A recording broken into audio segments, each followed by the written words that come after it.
Ахмет Байтұрсынұлы, 2 шыбын. Бір өгіз күні бойы тартып сабан, қайтты елге сабанымен кешке таман.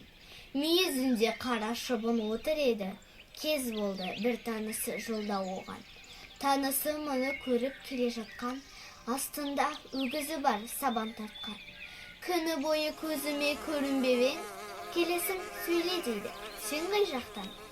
Сонда бұл мұрнын көкке көтереді, адам сып маңызданып жөтеледі. Жер жыртып күні бойы шаршап келем, мазалап сұрап, саған не керегі? Адамды кейбір түрлі алып еске, қарасақ ғибрат бар бұл кеңесте.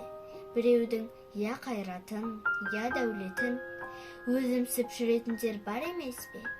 Кейбіреу көтереді мұрнын көкке, өз әлдің өзі білетін адам көп пе? Мақтанып, бәрінде өзім еттім дейді, біреудің шылауында жүріп текке.